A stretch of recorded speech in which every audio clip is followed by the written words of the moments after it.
Hey, Sonny in New Britain, Connecticut. Seymour Betta here with freeprescriptionlenses.com, and I'm going to show you how I cut your Transitions XTRAactive gray lenses with Cazal anti-glare, and these even have like a 20 to 30% fashion tint as you have requested for your Cazal 623 color 65, which is the crystal with the gold trim.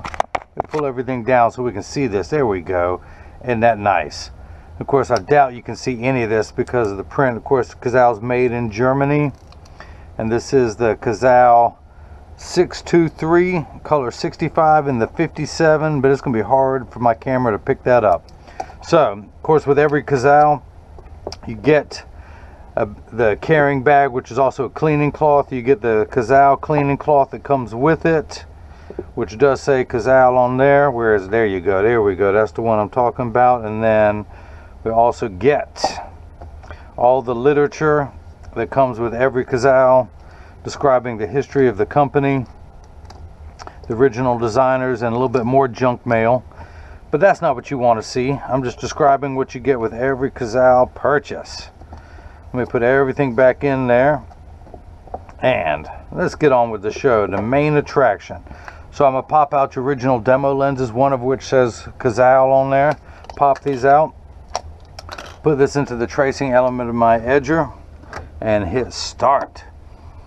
Everyone wants to know, how does the computer know what shape lens to cut? This is why. This stylus pops up and it goes around and traces the inside bevel of the right side of the frame here at freeprescriptionlenses.com, where everyone loves a bargain and no one is disappointed in quality. You buy a genuine, authentic Cazal frame and you'll receive one free pair of clear single vision prescription lenses or non-prescription fashion lenses.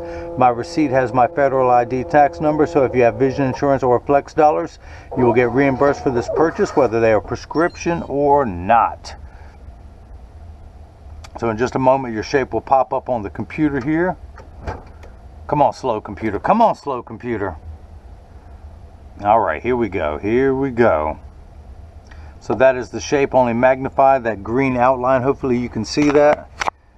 That is the shape that we'll be cutting. I'm going to magnify it while I'm working on it. Your pupillary distance for your right eye is 31.5. My computer starts at 32.5, so I'm going to tap the minus button until we get there. And the optical center height, I'm going to move to 29. There we go. Now, to save on time, I went ahead and put the dots on your lenses to orient it in there just right. So I'm going to lay this out. These are the invisible bifocal. These are progressive lenses, so they have a little bit different dots on there than the normal lenses. But I'm going to lay that out. That is the optical center. Then these other two dots lay out. I just want to make sure this lens is large enough, and it is. So, I'm getting ahead of myself. I need a block, or as I like to call them, Jenny from the block.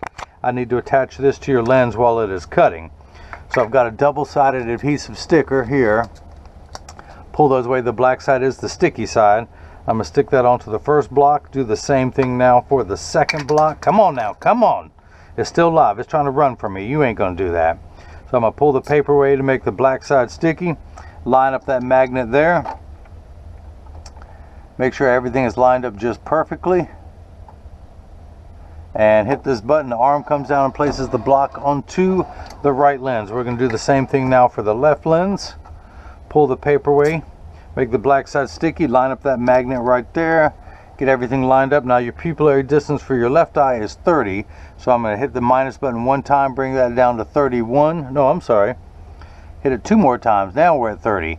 We're still same optical center height of 29. That's where the invisible bifocal is going to begin. Check the size of the lens. We are good. I'm going to hit this button. Now the block comes down, the arm comes down, excuse me, and places the block onto the left lens. Now this is the edger. This is what's going to do all the work tonight while I run my mouth. It costs $40,000. It weighs 200 pounds. I recommend everyone go out and buy their own. Then you can cut your own lenses at home. You won't need this guy anymore to do it for you.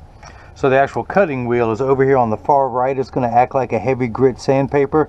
That is a diamond encrusted wheel. As I mentioned, it's going to act like a heavy grit sandpaper to grind away your lens material until it's the right size. This wheel in the center, that channel, that little valley, that's what's going to put the V-shaped bevel onto the edge of the lens so it stays inside the bevel of the frame. So let's go ahead and take the right lens. Then now the magnet is going to do its job a second time tonight. It's going to hold it in place into the chuck, or as if you've seen my videos, you know that I like to call it the Charles, because I don't know this machine well enough to call it chuck. I'm going to wake up the computer. That is the shape we'll be cutting. These are polycarbonate lenses. If they were plastic, high index plastic, or Trivex, I would select that, but we're going to stick with polycarbonate. I'm not going to polish the edge of your lens because it's not going to be seen in this frame. I'm not going to put a safety bevel on the rear convex surface of the frame lens. Excuse me, I'm only going to put a safety bevel on the rear concave surface of the lens. I'm going to hit the green arrow, which is start in every language. The door closes, the clamp shuts. And then the lens is going to be traced by 2 white styluses, making sure that it's large enough to fit into the frame. And you can see as it's going around tracing the shape of the lens that it will be cutting. And then the old carpenter saying measure twice, cut once. It's measuring the thickness of the lens at every point to know exactly and precisely where to place the bevel, so you have the least amount of edge thickness showing. Now the cutting wheel will move into the center of the frame from its resting position. And if you see light flickering in the background, that is water there to catch the optical sawdust. Polycarbonate lenses cut dry, where plastic, high index plastic, and Trivex cut wet. Now water will spray onto the lens for the last 20 seconds of the cutting cycle, just to wash away any optical debris that you see beginning to form on the edge of the lens now. Now, as I mentioned, your lenses are made out of polycarbonate. Polycarb is 40% thinner and lighter than regular plastic. It is virtually unbreakable. They are bulletproof up to 22 caliber and have both UVA and UVB protection built into the lens. We know what the sun's harmful ultraviolet rays can do to your skin, where your eyes are 8 times more sensitive than your skin, so you have permanent sunscreen for your eyes. Unlike the lotions, creams, and sprays that need to be reapplied every couple hours when you're in direct exposure to the sun, this is permanent and never needs to be reapplied. Now, I'll demonstrate the transitions portion of your lens later, but the anti-glare, the Cazal coating. Cazal is 3 features in one. It eliminates glare when driving at night, particularly driving at night in the rain, but from street lights, stoplights, computer screens, overhead lights, and such. Now it also goes by the initials ARC, which stands for anti-reflective coating.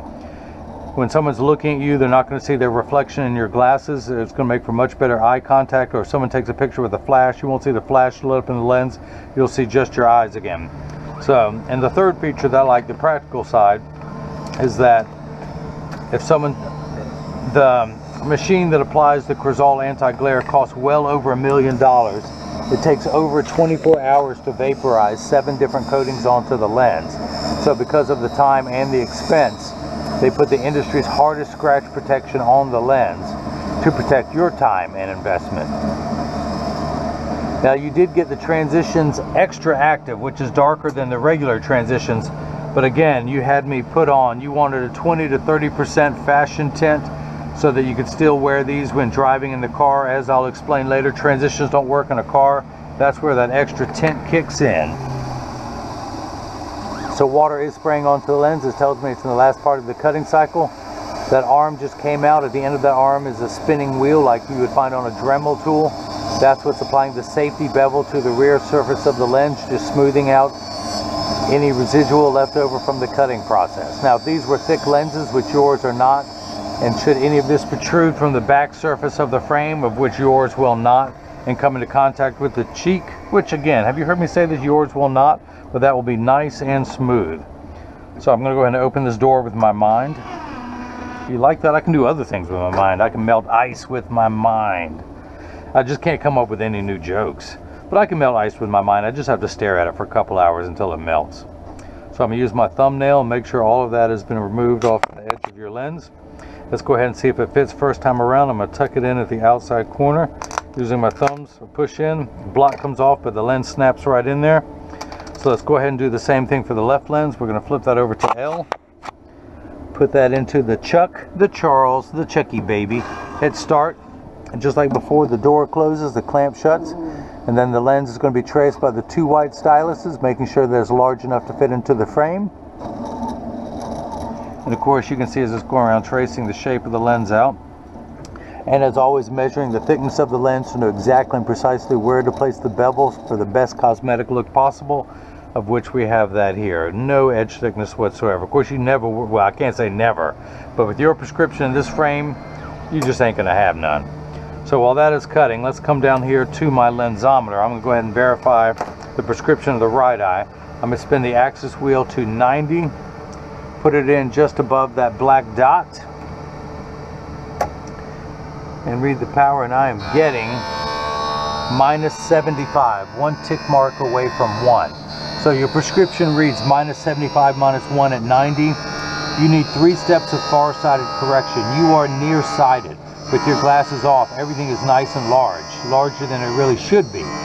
So that's why there's a minus sign. Your lenses minify down to the correct size. Now once it's the correct size, you have 4 steps of astigmatism correction.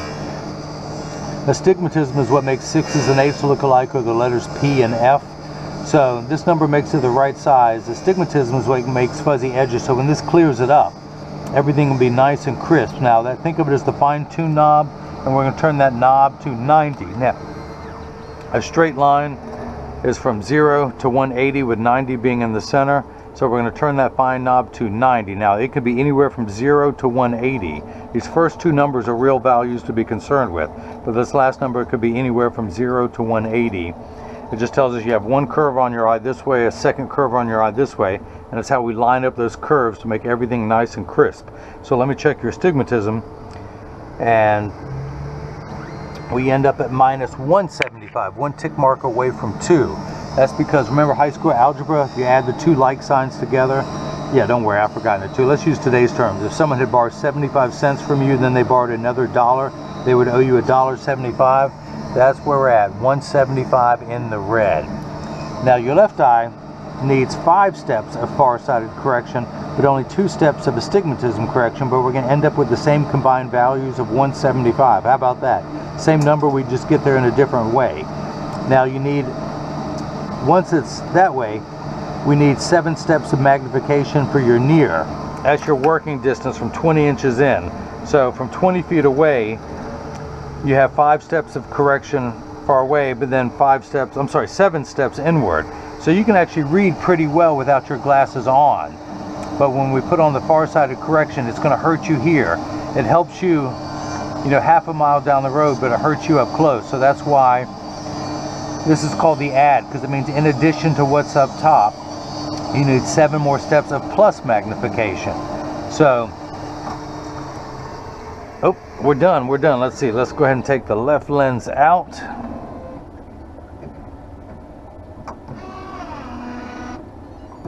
Hit the open sign, pull that out, dry everything off. Run my thumbnail around to get all the excess residue off, any optical sawdust, if you will.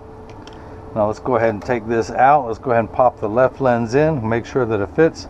Tuck the lens into the outside corner. Use my thumbs, press down the nose. It snaps in perfectly. Cazal is such a nice made frame. All of them made in Germany to incredible standards. And the dots have come off, so let me use this tool again down here. This is going to be weird for y'all looking in here. But every progressive, every invisible bifocal comes with laser marks, which are just too small for you to see, but I can see it using that magnifier. Lay everything out. You see this on the table in every video and you don't know what it is. This is what it comes in for. It's called a layout chart. It tells me where he lays everything out. These are the 2 circles that are in the lens. When you put it there, that tells me where the optical center is. And if you miss any of that, let me recap. Oh, you're not getting away without that bad joke every video. I saw a magician use that one time, and I was the only person in the audience laughing, and I had to steal that one. So let's check the power. Oh, we got to turn. I turned the power to 80, the fine-tune knob to 80, the axis wheel. Let's check the power of your left lens. And we're getting -1 1/4. This time 1 tick mark on the other side of 1 going towards 2. 1 1/4. Only 2 steps of astigmatism correction. Small twist of the wheel and we get to 175 again, 1 tick mark away from 2. So I couldn't have cut that any better if I did it myself. Now your pupillary distance, 30 to 1.5 for your right eye, 30 for the left. Combined value of 61.5. So I'm going to place my PD stick against my thumb on the right lens. And when we hold it up to the left lens, we're getting 61.5, so that is cut perfectly. Now this is the point in every video that when you get these in the mail, and of course free shipping anywhere in the US, and New Britain, Connecticut is still in the United States. But when you get these in the mail, there's a small chance that these could fit too loose or too tight. However, there's an 80% chance that one side is going to sit higher than the other. That's because 80% of people have one ear that is higher than the other. And because of that statistic, 99% of all optical shops will do free adjustments if you ask them. But I'm going to get these in standard alignment first. I do just want to clean them one more time so I can show you how the transition works. But I'm part of that 80% too. In fact, I think the norm, when 80% of people have one ear that's higher than the other, that should be the normal. The 1 out of 5 that their ears at the same height, that should be abnormal. Those should be the weird people, because it only happens 1 out of 5 people. So, but I'm going to get these in standard alignment, or make sure they're in standard alignment. Let me straighten that temple out there. But standard alignment is a 3-point stance, so 3 points are 1, 2, and the bottom of the frame being 3. I set them on the counter and press down. There is no wobble. I overlap them. There is no wobble. Of course, with mine, I'm wearing the silhouettes, but you can see how one comes down further. That is because I have one ear higher than the other. And that's why mine wobble on the counter, but they sit level on me. So I just popped into my own optical shop and asked myself to adjust them, and it works. It only takes about 30 seconds to a minute to adjust a pair of glasses perfectly. So this is what your lenses look like clear as they're going to get. There's still about 20 to 30% of fashion tint. You do have the Transitions XTRAactive, which are a little bit darker than mine. I have the regular Transition Signature 7. If the tint were not on your fashion tint were not on your lenses, you would see that your XTRAactive lens is a little bit darker than mine, but again, yours are going to be 20 to 30% more. Now I'm going to expose them to a strong burst of ultraviolet light to darken them. And as you can see, it takes about 30 to 45 seconds for transition lenses to turn dark. It takes a little bit longer when you come back inside, 45 seconds to a minute 15. Now this is important, Sonny, pay attention. All transition lenses, whether regular or XTRAactive, get dark on day 1. They're going to continue to darken every day for the first couple weeks until they get to their final exposure. Now, the only time they will not work is if you're behind the windshield of a car, because your windshield absorbs all the sun's ultraviolet protection, causing them to turn dark. Causing your dashboard to crack from sitting in the sun all day, and that's why they won't turn dark in a car. Now, this is a good point in case. The Transitions XTRAactive will get about 20 to 30% of their effective darkness in a car, where the regular Transition Signature 7 like mine will not. Now, as soon as you get out of the car, they will darken for people like me. Unless you have a convertible or a motorcycle, they just won't darken. They're also temperature sensitive, meaning they will get darker when it's 85 degrees and below than they will when it's 95 and above. I remind everyone, when it's 100 degrees outside, you're miserable, they're miserable.